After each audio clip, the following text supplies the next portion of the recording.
Hello. Good evening, everybody. Just want to thank you all for coming out in the spring equinox. It's an important time to think about birds.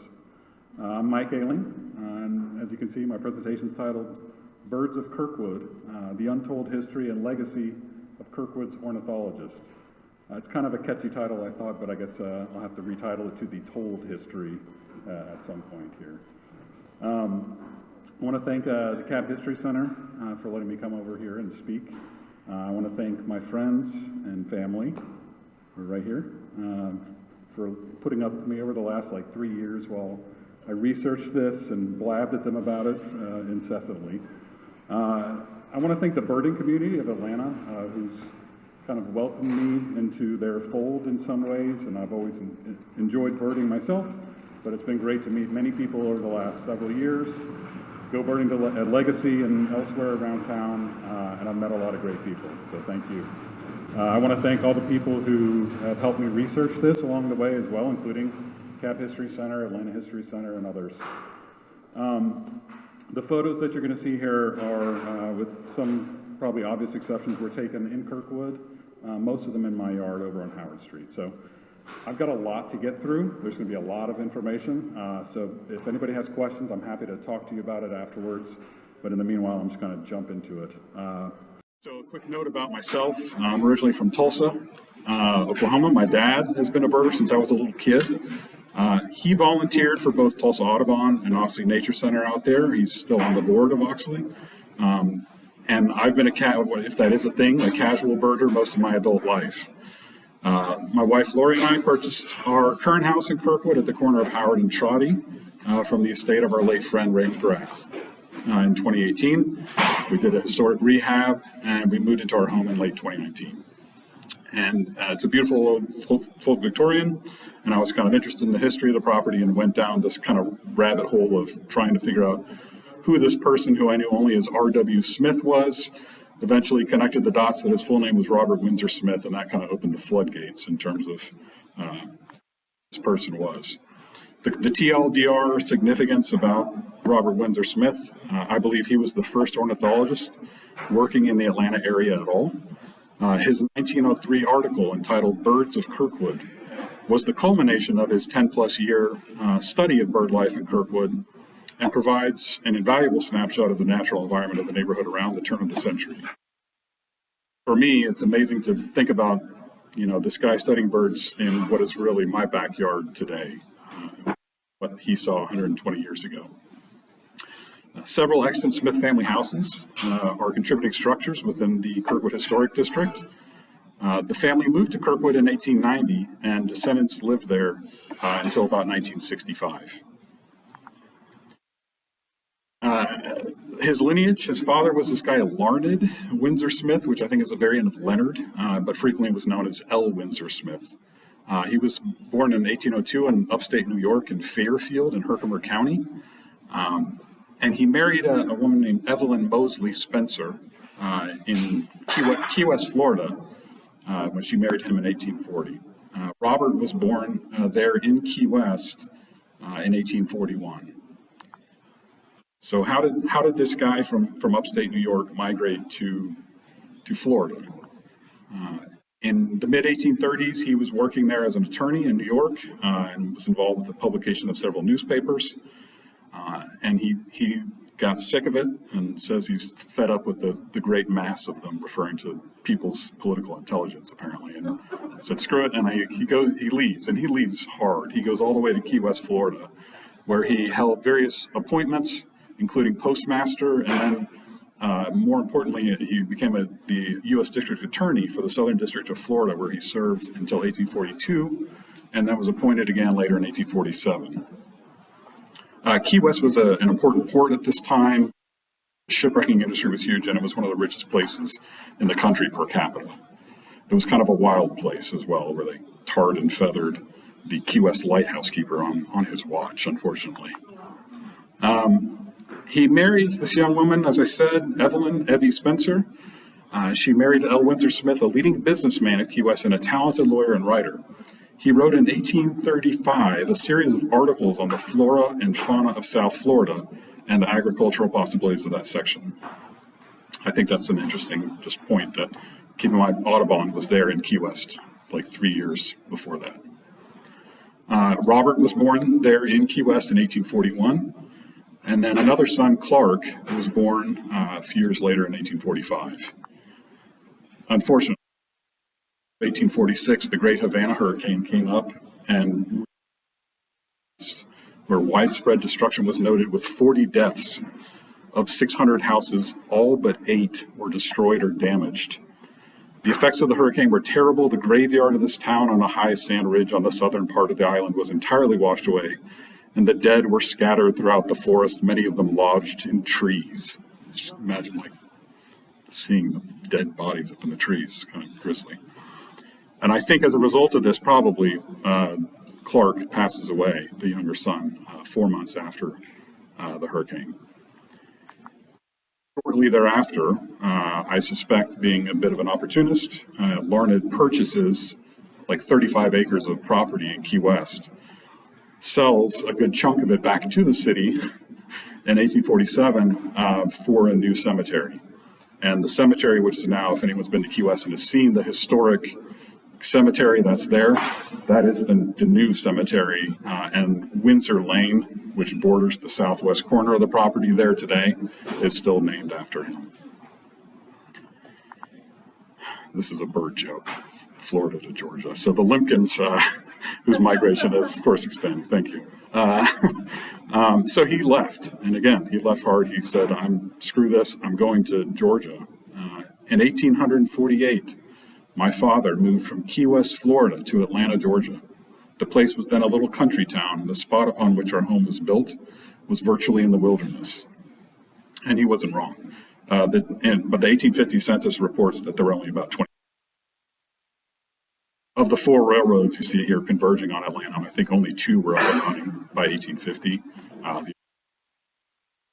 That's why Atlanta became a thing at all, was because of the rail. His father, L. Windsor Smith, purchases like 24 acres from this guy, Charner Humphreys, who any Atlanta historians would probably know. He was an early settler and owner of the Whitehall Tavern, which before Atlanta was a thing, was kind of the voting place for the area. You can see on the map here the property that he purchased. Oh, sorry, that's on the next slide. Sorry. You can't see that yet. But he also purchases an important retail storefront, which is actually 2 properties, 54 and 56 Whitehall, on Whitehall, and from his brother-in-law, Robert M. Spencer, in St. Marks, Florida. And we'll talk about that in a minute. Here, so you can see the property. This 1864 map, the wedge that you see there without any street says headwaters of the South River. The South River, of course, has been in the news a lot lately for anyone who is familiar with the whole Stop Cop City thing. The original South River headwaters were there and got piped, I think, in the 80s to be Atlanta's first sewer system. And they daylight now further down, or the South River daylights now further down. Here again, you can see it. This is an 1870 map, I believe. You can see the scope of the property and its relation to downtown Atlanta. Family life in Atlanta, I'm not going to get into too much, but basically 3 more kids were born that Robert had siblings of, and the youngest was about 19 years younger than Robert. So there was a bit of an age gap between him and his siblings. And Robert's father was working at the time as an attorney, as well as the 1860 census refers to him as a note shaver, which from what I can tell is basically high interest loans or some kind of currency exchanging at high interest rates. This is another bird joke because it's a Tennessee warbler. So, of course, in 1861, what happens? Georgia secedes from the Union, following some other states. Fighting breaks out in Charleston in April of 1861. And sometime before July, L. Windsor Smith and his family, they purchased land in Cleveland in Bradley County. About the vote for the county was 75% against secession, and they moved. I have no idea why he did it, but someone who, keep in mind, he was a former U.S. district attorney. He either wanted to get out of Georgia or both. He may have just wanted to retire and go to Tennessee. I don't know, but I think it's an interesting point. But he moves there and he promptly dies. There's this letter from Robert Windsor Smith to someone named William McNaught in Atlanta. He says, "Father's still very sick. The doctor thinks that he's better, but if he is, he recovers that it's hardly perceptible." And within 3 days, on July 7th, 1861, Robert's father dies there in Cleveland, Tennessee, at the age of 59. Robert was 20 at the time. The reason we have that letter is this guy, William McNaught, was in fact Robert's uncle. And the Atlanta History Center has the William McNaught papers. McNaught was married to Evelyn Spencer's sister, Judith. The papers, the letters within the papers at Atlanta History Center comprise primarily of requests for money. They're in the process of either building a house, so they're saying we need money to pay the carpenters, we need to pay the plasterers, and so on. And there's other letters about health reports and so on. And I'm going to go through these really, really fast, but some of the highlights of that correspondence between the Smith family and McNaught here in Atlanta. Robert's engaged less than 3 weeks after his father's death to a woman named Mary Wright, who he does eventually marry. But then he gets sick, and by December of 1861, he's extremely ill. The descriptions that they mention make me think he had typhoid fever, but I don't really know. And the illness continues, and for months and months and months, to the point that he eventually goes to he calls his last visit to pick him out a place to be buried. When he gets back, there's significant conflict with his mother. He feels he's been cheated out of his inheritance, and his mother writes to McNaught, actually, that he seems to have the most bitter hatred towards us all. But he seems almost insane. And she actually writes at one point that she's afraid to leave him alone with his younger siblings for fear he may do them harm. So Robert says, I'm going to move out. He asks McNaught for money. But then he says, it makes a little difference whether you can send me the money or not. The Conscription Act has concluded to take care of me. I don't think they will put me in the ranks, but probably find employment for me in some hospital. I think he's being sarcastic here. I don't think he actually had any medical skills per se. He gets out of it, though. In October, he gets a certificate of ill health and escapes being drafted.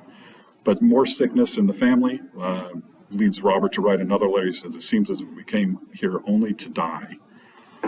By August of 1863, of course, Evelyn writes, "I suppose the Yankees will really be here in a day or two. I hope we meet again when peace smiles on our unhappy country." And within 3 months, of course, Union troops take Chattanooga and Cleveland. A quick note about Robert's fiancée at the time was Mary Cleveland Wright. Her father was an Episcopal priest from Maryland named Lucian Bonaparte Wright. He, as I said, was originally from Maryland, but in the South in Alabama, where Mary was born in Selma in 1843. And I think that he was going to be posted perhaps in Marietta, but he dies, and he's the first burial interred actually at St. James Episcopal Cemetery up in Marietta. This guy is Reverend Dr. Charles Todd Quintard. He establishes St. Luke's Episcopal Church here in Atlanta after retreating with the Confederate Army in Tennessee. 2 days after the creation of the church, I don't think they had a church building at that point. He actually, Robert and Mary here in Atlanta. Robert was 22 years old at the time, and Mary was 20. So we get to the Civil War, and of course, 2 days before his 23rd birthday, and less than a month after his marriage to Mary, Robert's enlisted in Decatur, probably close to here, I would guess, by Major Andrews.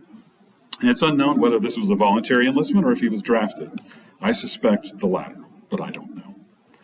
He gets stuck in Company C of the 22nd Battalion, Georgia Heavy Artillery, which gets shipped out to Savannah.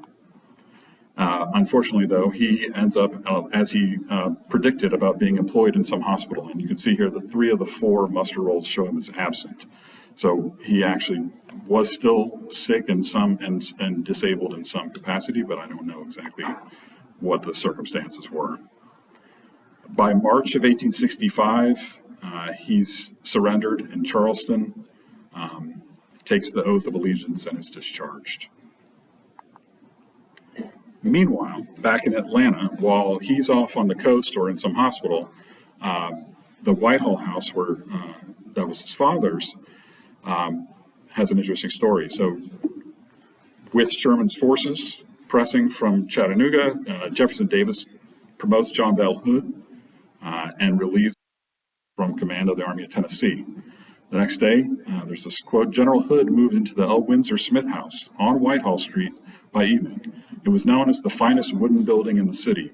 His junior officers were not at all surprised that their young leader, now that he had successfully intrigued for power, would commandeer an ostentatious GHQ.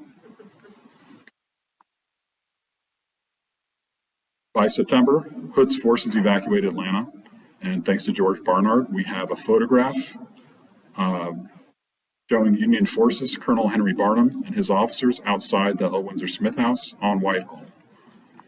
This is a pretty well-known photograph of the Union forces under the stars and stripes on the front or side porch of what I believe to be Robert Windsor Smith's boyhood home. Of course, after they pose and take their picture, what do? They burn it. They burned it. And there's this letter by September 1865. Robert's made his way back to Cleveland, Tennessee with his mother. And they say, we've concluded to trust entirely to your judgment as to the rebuilding of the burned house. That's to McNaught. And the storefronts that Robert's father bought, they burned those too, along with everything else in the general destruction of Atlanta. I suspect at this point, because of the circumstances, Robert's mother was at least in a tough spot and arguably destitute, and she actually marries Meredith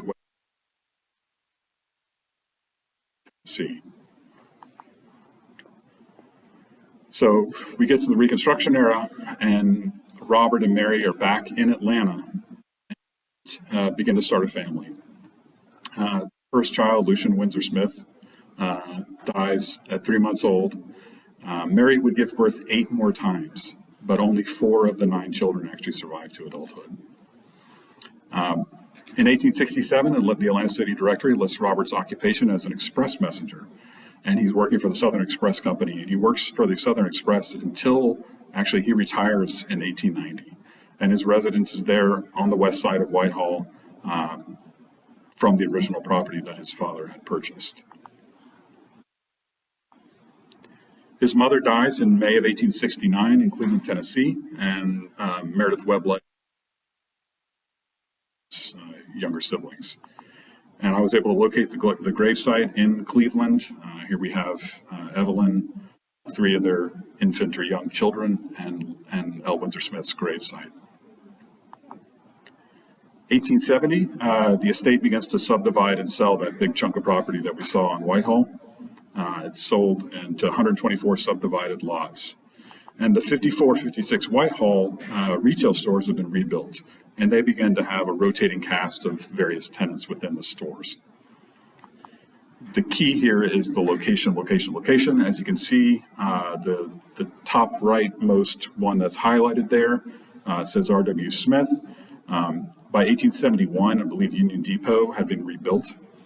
And so to have a storefront on Whitehall, which is of course now Peachtree, a block and a half from Union Depot was a key location. So we get to the Gilded Age, and by then, of course, Atlanta's become the permanent capital and is the largest city in the state. Robert's still working as an express messenger, and I believe managing the retail, the 56 Whitehall retail storefronts to tenants. And here, one of these names may stand out to some of you, especially anybody who's from Atlanta, down at the bottom. Starting in September 1882, Emmerich and Bro take a lease for the property. And this, of course, would go on to become Rich's department store. Horace Rich founded Emmerich & Co. in 1867 at a different location on Whitehall, pops around to a few other locations there, and then, as I said, in 1882, agrees to a 10-year lease. The 2 storefronts are combined into a single storefront, which was a grand affair with the first storefront in Atlanta, plate glass windows, and it's open in September. And here you can see on the left is the storefront or the store, probably as it appeared in the mid 1880s. I don't think this is exactly when it had its grand opening. And the picture on the right is from about 1906, when it was actually, they purchased the next store over and built a 4-story building, which opened in 1907.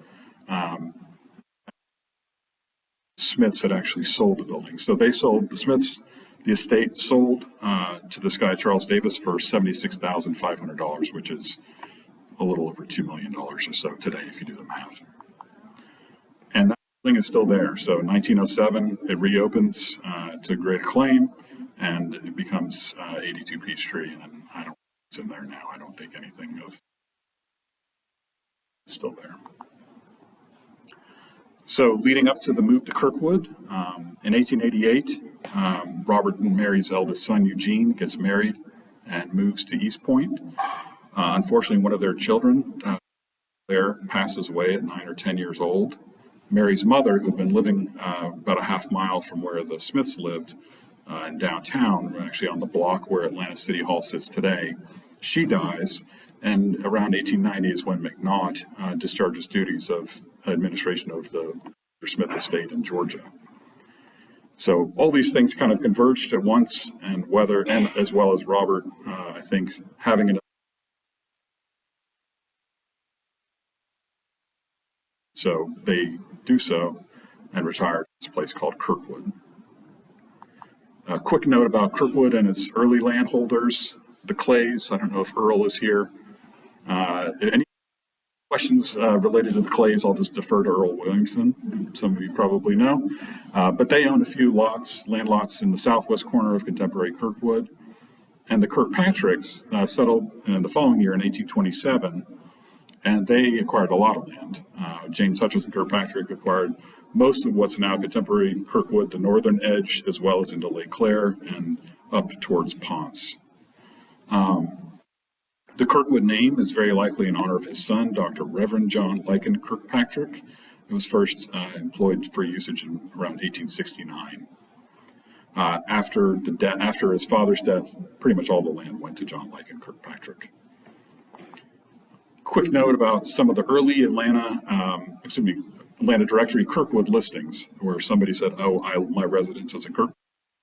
Some of these people are well-known, or in my opinion, infamous Atlanta residents who were looking for suburban homesteads and or farms. So Thomas Coke Howard, who was the postmaster during the war, George Jefferson Howard, who was Asa Candler's father-in-law, John Brown Gordon, who's governor, senator, head of the Klan, Alfred Colquitt,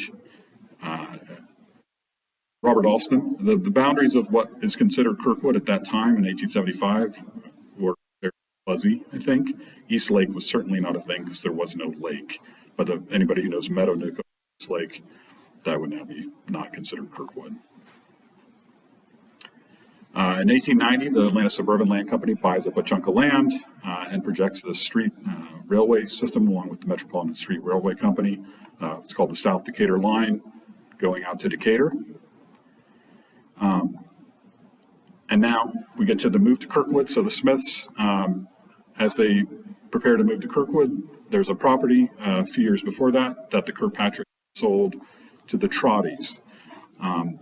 It's a 4-acre property on the west side of North Howard Street and north of Trotty Street.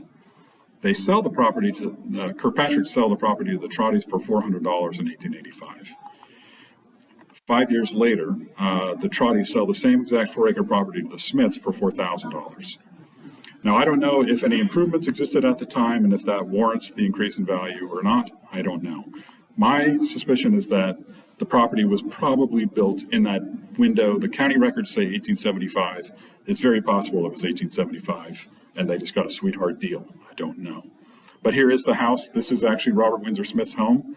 I saw Bert come in. My friend Bert lives there today. It's still there. And this was his headquarters for all his study of birds around this time. The 1900 census lists his occupation as a farmer, and on this property he had an orchard out back where he grew peaches and plums and pears and apples and quinces. I think for him it was just a hobby kind of occupation. He didn't need any money. He was just interested in farming and wanted to have an orchard. This cadastral map from 1915 is actually after his death. This is the first thing I found that said any name on it. It's R.W. Smith. But you can see the scale of the property at that time. It had been subdivided a little bit in 1915, but they don't represent that on this map. But that sizable chunk that says R.W. Smith is the original 4 acres that they purchased. 1924 Sanborn on the left shows development of the property, the main house up there on the right, not the top right, the one below that,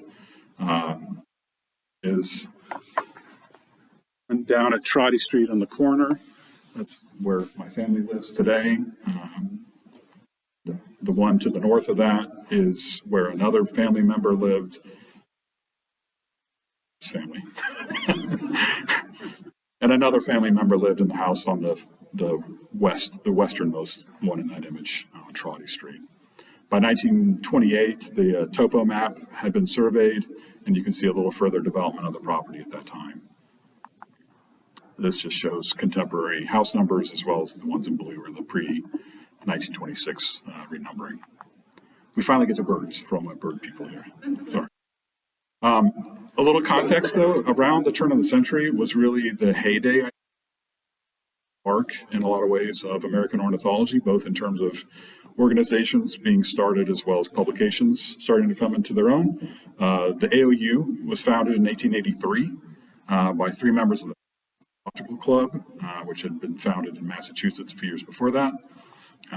Cowes, Allen, and Brewster were the spin-offs that started the AOU. They began to publish the Auk, as well as an important list of North American birds. In 1885, Congress creates this thing called the Office of Economic Ornithology in the Department of Agriculture. This would eventually become the Biological Survey, and that eventually does become the U.S. Fish and Wildlife Service in the next century. And the main understand was that, especially in one of their first studies, was they wanted to understand the impact that birds were having on agriculture, and if it was negative, what. The Wilson Bulletin begins to be published in 1889 by the Wilson Ornithological Club. Frank Chapman in 1900 says, let's not kill birds every Christmas, let's go have a Christmas bird count instead of the Christmas side hunt. And in 1905, the National Audubon Society is founded, thanks to Harriet Hemingway, who had started the regional one in Boston in 1896. Harriet Hemingway and Mendenhall. This is a great book. If anybody can find a copy of it, I found a few on Amazon. It's Georgia Birds, published by Thomas Burley in 1958. This was arguably the first comprehensive overview of the birds of Georgia. It includes colored plates by somebody who I'm quite fond of, Oklahoma painter George Sutton. And there's a wonderful history of ornithology in Georgia introduction written by William Griffin. It says, in their social and economic conditions in the state, occasioned by the war between the states and its aftermath, were certainly not conducive to leisurely investigation. Shortly before 1900, though, there was a marked reawakening of interest in the birds in Georgia among the residents. And the first one he mentions there in the Atlanta group of ornithologists is, in fact, Robert Windsor Smith. He says, Robert Windsor Smith resided in Kirkwood, Georgia, and began the study and collection of birds about 1893. Among the species collected by him were the first specimens for the state of the Lincoln sparrow and the red-breasted nuthatch. For many years, Robert Windsor Smith sent migration reports to the U.S. Biological Survey from Kirkwood, now a part of Atlanta. He published a few notes in the Wilson Bulletin from 1901 through 1905. So this is him making an earnest attempt to be a citizen scientist, basically. The date on here of 1893, I think, is late. And the U.S. Biological Survey, one of their first publications in 1889, was about the food of crows. And I found a record from a specimen collected by Robert Windsor Smith in 1885, where he investigated the contents of the crow's stomach and sent a report to the Biological Survey. This is just the list of the articles that Robert published in the Wilson Bulletin between 1901 and 1905. These are all freely available at SORA, the Searchable Ornithological Research Archive at University of New Mexico, and I strongly suggest people go have a look at them. The Birds of Kirkwood article was published in June of 1903 For me, again, when I found that full name of Robert Windsor Smith, I think I was sitting at my computer and I put Robert Windsor Smith Kirkwood, and the first thing that popped up was this article. And I believe I nearly fell out of my chair. It was amazing. And again, I don't have time to read the whole thing. I would love to read the whole thing to you. I'm not going to do that, but it includes a detailed description of the natural environment of Kirkwood at the time. He mentions details about the flora and fauna of the area, population, crops, etc. And he has a checklist comprising the species he observed and his 10 years of living in the county. This may be the first published checklist for DeKalb County, but I don't know. It may be. The checklist includes about 121 species, but there's an additional 5, and then I notice he misses a few numbers. He skips 79, 99, 116, so it puts the published count at about 123. But several species, I believe, that were common, and I know that he observed, are left out of the lists, I think, accidentally. And he wasn't working alone. This guy, William Henry LaPrade Jr., was an Emory graduate, and he gets stationed in Kirkwood Lake as a pastor of a Methodist church. He had been interested in birds before that as well, I believe. And he begins to collaborate with Robert and collect specimens with him. And LaPrade was about 34 years younger than Robert, and so any good birder knows to have a nice younger set of eyes and ears as a bird dog is always a wonderful thing. During this time, Robert kept fastidious notes. Maybe not fastidious, he kept notes. His notes are a little messy at times, but he kept notes on the birds he observed and collected from his many tramps, we called them, within a 2 to 3 mile radius of his home on Whitehall Street there in Kirkwood. He would record the AOU checklist number, sometimes a scientific name, sometimes a common name, whether it was taken, made a skin or not. Excessively recorded weather details. The journals span 12 years, were written in 5 notebooks, and they presumably came to the possession of the Georgia Ornithological Society, and they're actually in the Harvard Rare Book and Manuscript Library at UGA today, with beautiful, beautiful handwriting in them at times.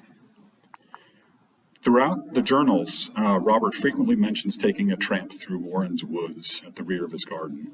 And this guy, Major James Whitfield Warren, was executive secretary for under 10 different Georgia governors. That's not terribly important. But what is important, he owned 15 acres of probably old growth forest immediately adjacent to the Smith property.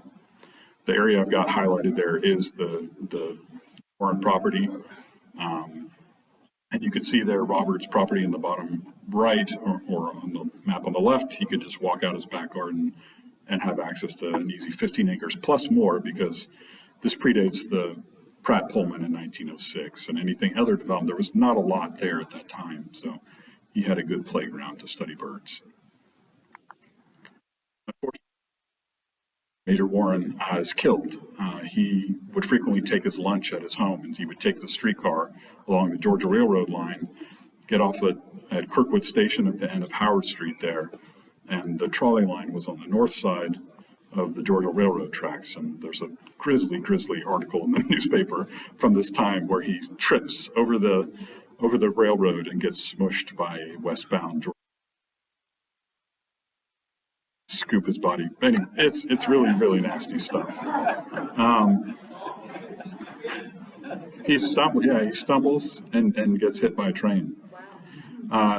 And at that time, or a few years later, his daughter was the only other resident, and she subdivides the 15-acre Warren property, and the lots are sold at auction.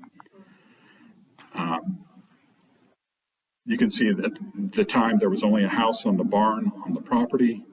So this advertisement from May 9th for the auction.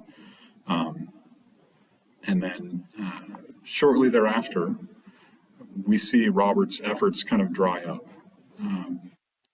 Last notebook from January 1907 to August 1908 really is just very minimal. There's a few sightings, there's standard recordings of weather conditions, but it's kind of like the wind has been taken out of his sails. And my theory on this is a bit of speculation, but I suspect the property was clear cut. So all the trees that were there were probably removed. And There's one article he wrote. It's a complicated thing to read, but I'll just leave it at that. But in this article, one of the things he writes about is some commentary on trees. And in here, I'll just read this verbatim. He says, occasionally one finds an article in a magazine or newspaper touching upon the devastation of our forests. And without any sentiment, the writer pleads for the preservation of the trees. One does not have to look very far ahead to see in the destruction of these grand old landmarks the gradual but certain extermination of the birds. I've been thoroughly convinced that the clearing of the large tracts of timbered lands and the draining of marshes and other low places has had a marked tendency towards driving the birds from their former haunts and feeding grounds. The reaching out in all directions of our extensive system of trolley lines from the cities to the country beyond, thereby increasing the population as well as enlarging the area of every suburban town, has played no insignificant part in the great drama of bird life. So for him, I think this was probably devastating. And within a few years, he dies at his home in Kirkwood at the age of 68 after a short illness and perhaps a period of dejection.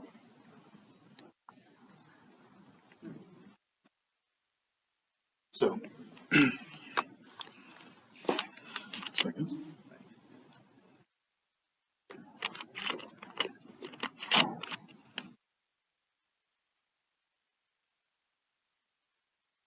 So, in 1916, after his death, his widow, Mary, donates his collection of specimens. There were about 400 specimens that he must have had there in the house. So they're donated to Emory, it says here, there are a number of rare and interesting birds in the Georgia section of the collection. Among them is a bald eagle captured near Stone Mountain in 1882. This bird is in the immature plumage, which deceived Audubon and made him think he had discovered a new species of eagle, which he named the bird of Washington. That's it, Audubon's. Whether it was deliberate or not, I think that that's an interesting point.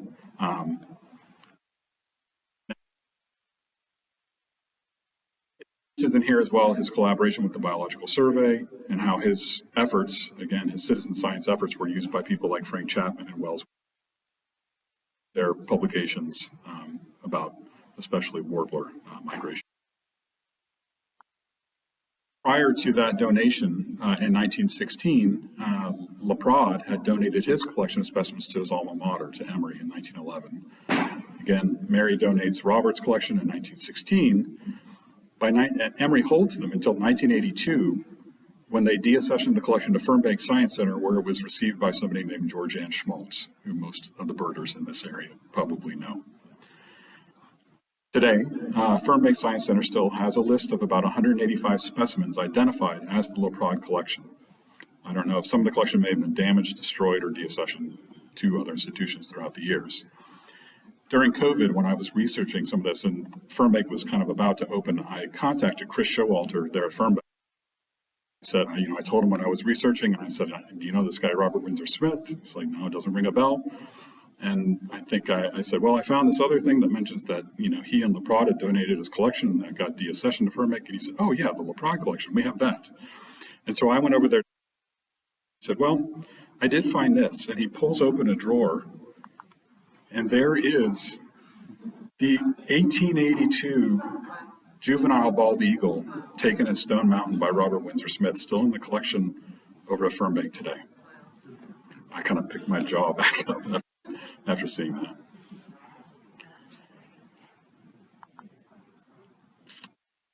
By 1912, Mary had started subdividing the property. Everything that she did with the subdivisions in these three different kind of dates were just giving the property to the children and their heirs. Some of the extant property is still there, as I said, on Trotty. This was Spencer, one of their daughter's homes. A son, Ernest, lived here. A daughter, Evelyn, lived here at my home.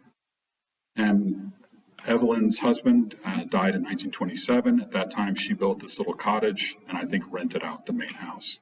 And she passed away here in 1933. Mary lived on until 1924, where she died at 80. And she actually died, I believe, in my home based on the death record. and she's reunited there with Robert at St. James Episcopal Cemetery in Marietta. The family plot has the additional children who died in a very young age. Stone in the back, I believe, is the 9 or 10-year-old Rosa Claire. Legacy. All right. So legacy is kind of a rich and arguably loaded term. In one sense, legacy refers to the historical significance or impact of an individual's life. So how do we reconcile that with someone with an untold history? Someone who, whether deliberately or not, seems to have been relegated to obscurity. From another perspective, legacy could refer simply to the historical artifacts that a life leaves behind. One could argue the job of the historian, armchair or otherwise, to collect these breadcrumbs into a meaningful narrative. And through the telling of that history, the subject's legacy is born, or at least open to consideration by others.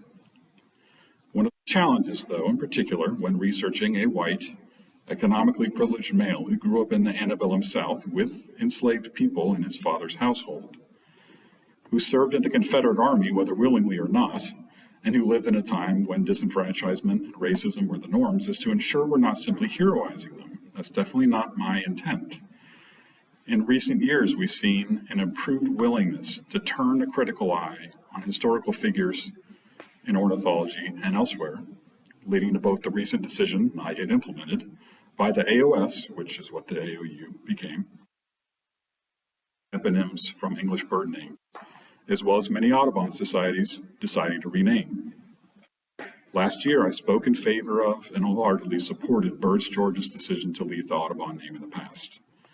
I believe this doesn't diminish historical value, it just clarifies in contemporary context that which we value now.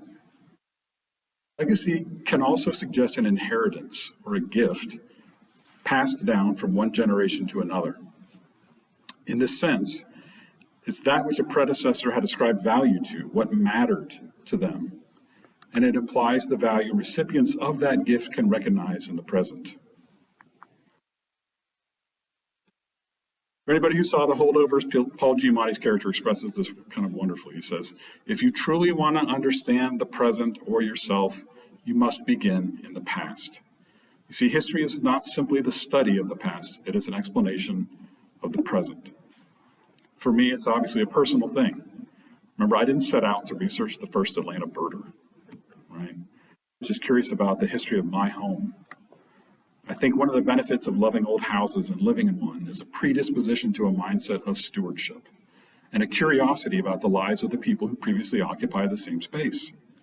I think that curiosity about the history of anyone's home, not the larger home, community, whatever, not just a house, seeking out that history to explain the present is a critical component to truly caring about that place. And importantly, that mindset of stewardship and caring for place should extend to both the built and the natural environment. Kirkwood's history is complicated and at times ugly. In the mid-1960s, the majority of the white families left in a textbook case of white flight.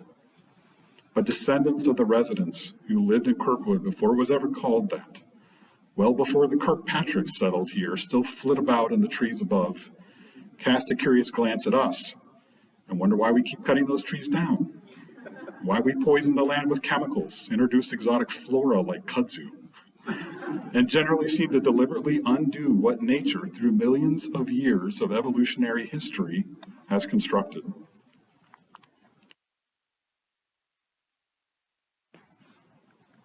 So why do birds matter? They're important ecosystem citizens. They eat insects, they pollinate plants, they're seed dispersers, they clean carrion, and there's well-documented benefits to people, including mental health benefits. They're ecosystem health indicators, or lack of health in some cases. They're quite literally a canary in the coal mine. And in many ways, they're a gateway drug to nature. Here have recently seen or heard, or anybody else has seen or heard, sandhill cranes flying over. Aldo Leopold, in his excellent marshlandology essay, says, when we hear his call, we hear no mere bird.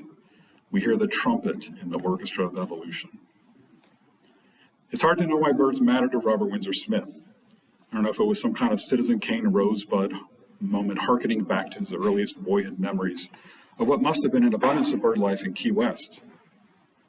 Or was he inspired by the legacy of his own father and his 1835 articles he published on the flora and fauna of South Florida?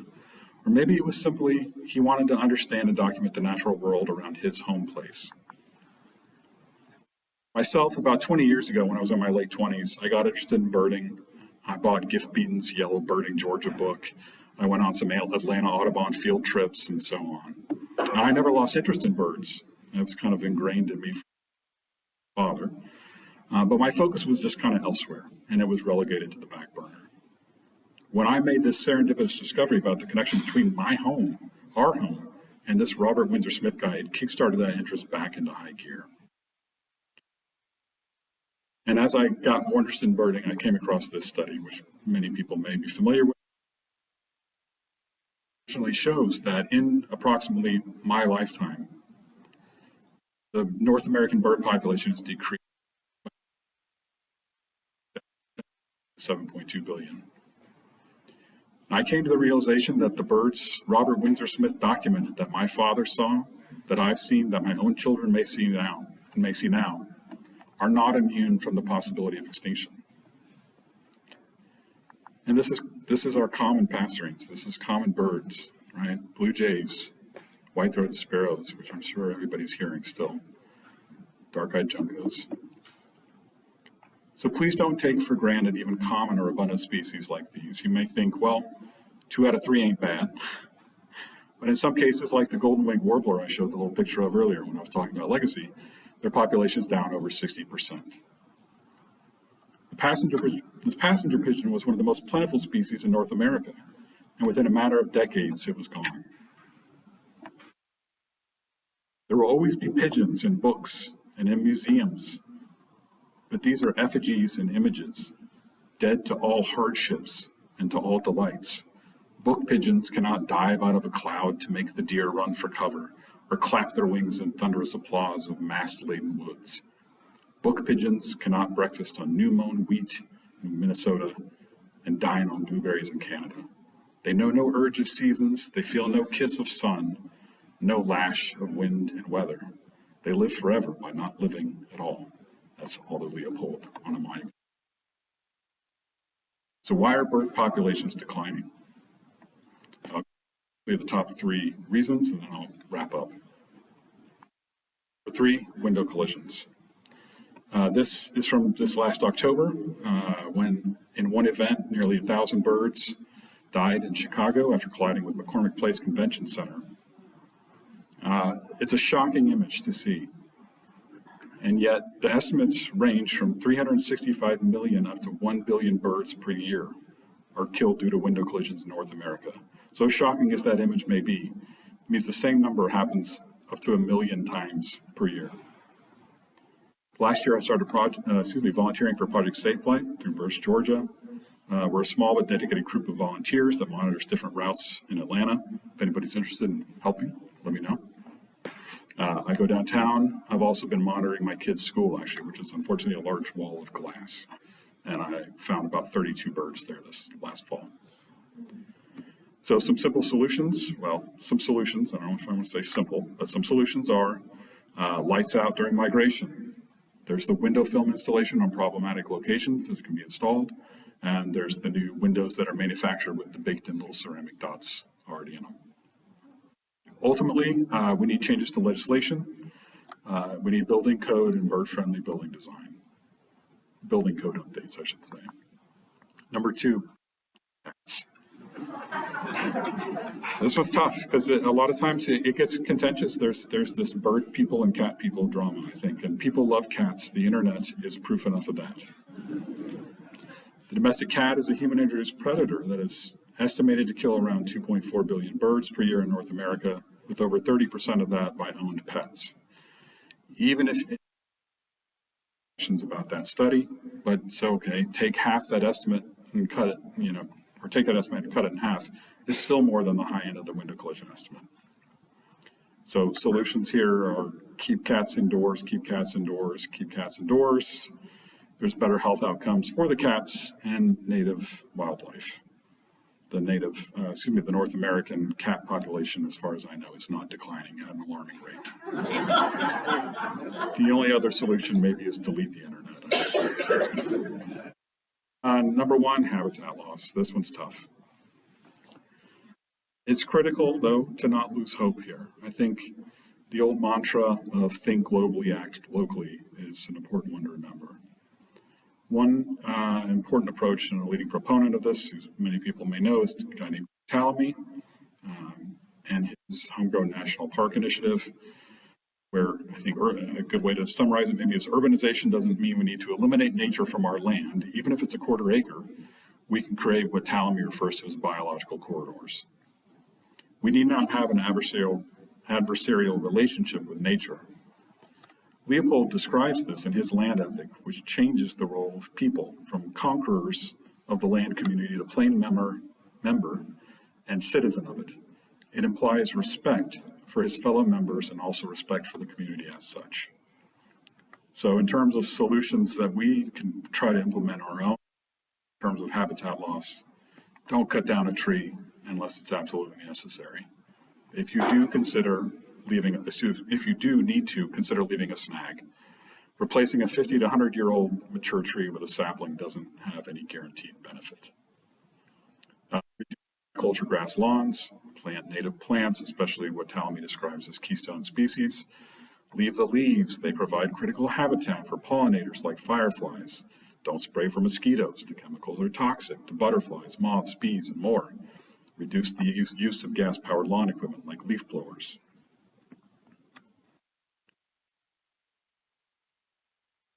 So my final thoughts here for the day is this: birds do matter, history matters, and what we do today matters. Robert Windsor Smith's legacy is a gift to his descendants, to the Atlanta birding community, to the Kirkwood neighborhood, and to me. Is that you leave this evening not just curious about what birds Robert Windsor Smith may have seen in Kirkwood 120 years ago. Descendants might or might not see 120 years from now. What matters to you? What will your legacy be? The inaugural Birds Georgia Bird Fest Summit will be held Saturday, April 20th in Athens, Georgia. I'll be there. You want to go? The keynote speaker will be Dr. J. Drew Lanham, and I'll conclude with this passage from his book, The Home Place. Trying to do what's best by nature is a guessing game with long-term stakes.